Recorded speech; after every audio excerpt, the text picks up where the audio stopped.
रसूल की रिसालत का इकरार किया, यानी ज़बान से कलमा पढ़ा, उनके ऊपर नमाज फर्ज है। कलमा पढ़ने वाले आप सब लोग हैं। ईमानदारी के साथ बताओ कितने लोग नमाजों के पाबंद हैं?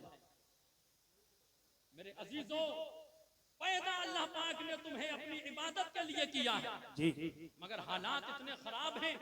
किसी गांव में 2 सफ़े होती हैं, किसी में फजर में 1 सफ़ होती है।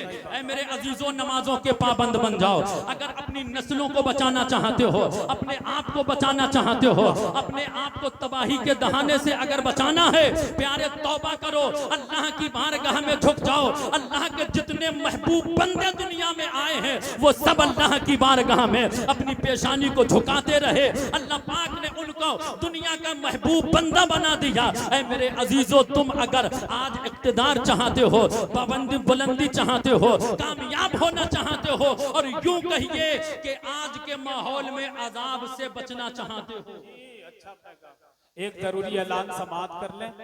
जितने भी कमेटी के लोग हैं, करता है कि ख़याल तैबा मुझे बेकरार करता है, नबी के हुक्म का भी इंतजार करता है। कोई करे न करे जिक्र शाफ़े महशर, नबी का जिक्र तो परवरदिगार करता है, कि नबी का जिक्र तो परवरदिगार करता है। बहुत मुख्तसर वक्त में बड़ी अच्छी तकरीर खतीब आदम हिंदुस्तान हजरत अल्लामा कारी उमर रज़ा कादरी बरेलवी से समाअत कर रहे थे। वो तकरीर में यही बता रहे थे कि पीर की निस्बत मुरीद से पूछो, मदाहे मरने में कितना शहीद से पूछो। उमर भाई तवज्जो चाहूं कि पीर की निस्बत मुरीद से पूछो, मदाहे मरने में कितना शहीद से पूछो, नमाज पढ़ने में कितनी मिठास मिलती है, ये बात हजरत बाबा फरीद से पूछो।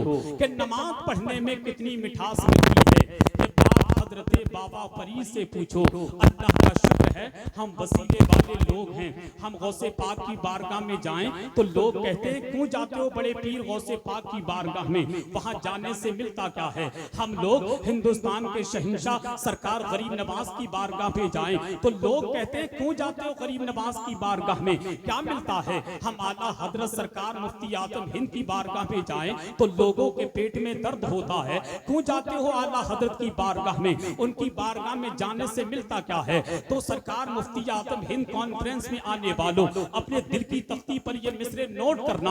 अगर कोई तुमसे कहे हमें क्यों जाते हो बड़े पीर गौसे पाक की बारगाह में, क्या मिलता है, तो सीना ठोक कर डंके की चोट पर कहना। हमसे कहता है तो सुन कि तमाम उम्र की दौलत खरीद सकती है, कि तमाम उम्र की दौलत खरीद सकती है, वफा तो सबको बेकीमत खरीद सकती है, कि तमाम उम्र की दौलत खरीद सकती है, वफा तो सबको बेकीमत खरीद सकती है। मैं कैसे कह दूं कि वलियों से कुछ नहीं मिलता, जुबैदा बीबी जब जन्नत खरीद सकती है।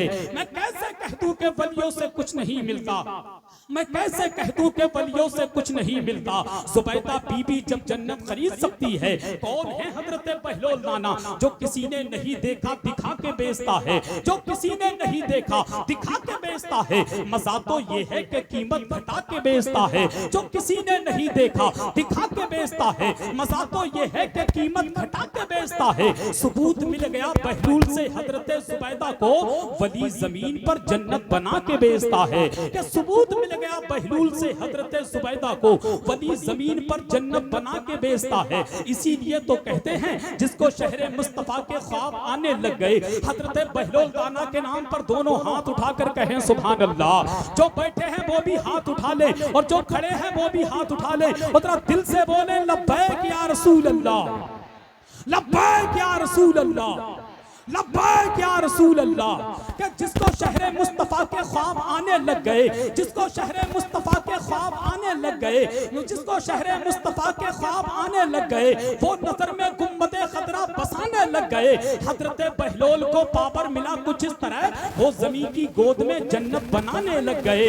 हजरत बहलोल को पावर मिला कुछ इस तरह, वो जमीन की गोद में जन्नत बनाने लग गए। मुझे अपना दीवाना कर रहे हैं, मुझे अपना दीवाना कर रहे हैं, अली अकबर के नाना कर रहे हैं। मैं घर जन्नत बनाने में लगा हूँ, मदद बहलोल दाना कर रहे हैं। मैं घर जन्नत बनाने में लगा हूँ, मदद बहलोल दाना कर रहे हैं। सरकार बहलोल दाना की गुलामी का पट्टा अपनी गर्दन में डाल करके मेरे पीर सरकार ताजुश शरिया की गुलामी का पट्टा अपने गले में डाल करके अपने वालिदैन की मोहब्बत का ताबीज अपने गले में पहन करके ताजुश शरिया की मोहब्बत अपने दिल में बसा करके अपने लबों पर